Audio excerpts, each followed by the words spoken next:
In the early 20th century, mental illness was feared and misunderstood, and in the desperate search for cures, one disturbing practice rose to prominence: the lobotomy.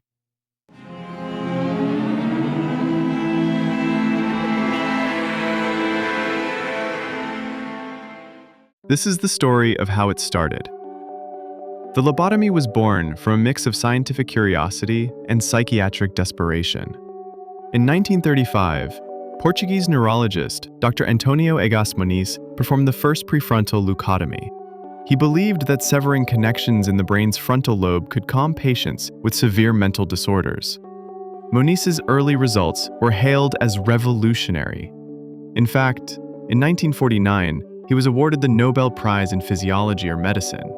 But what began as a last resort treatment quickly spiraled into something much darker. In the United States, Dr. Walter Freeman took lobotomy to the next level. He developed a new method called the transorbital lobotomy, done by hammering a sharp metal pick through the eye socket directly into the brain. There was no anesthesia, just a jolt of electricity to knock the patient out. Freeman wasn't a surgeon, but that didn't stop him. He traveled the country in his lobotomobile, performing over 3,500 lobotomies in hospitals, prisons, and even private homes. He called it cutting away the misery, but many would later call it butchery.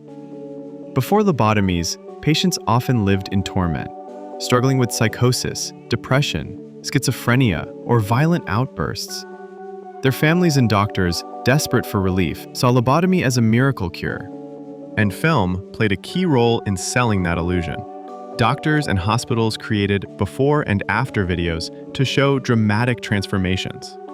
In the before shots, patients appeared distressed, pacing or shouting, often filmed at their worst. Then came the after, patients sitting calmly, quiet, compliant. To the public, it looked like healing. But in reality, these videos were carefully staged. What the cameras didn't show were the long-term effects: flat emotions, memory loss, incontinence, and, in many cases, complete loss of personality.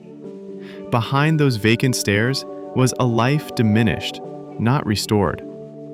These videos weren't medical evidence. They were marketing tools. Tools used to justify thousands of procedures. Many were left unable to speak, move properly, or feel emotions. Some had to relearn how to eat or dress. Others never recovered at all. For some, it was a kind of living death. Their personalities were gone. Their spark was extinguished. By the late 1950s, the rise of antipsychotic drugs like Thorazine gave doctors a less invasive option. Public opinion began to shift, and lobotomy lost its appeal. Freeman's last patient died from a brain hemorrhage in 1967. He was never licensed to perform surgery again.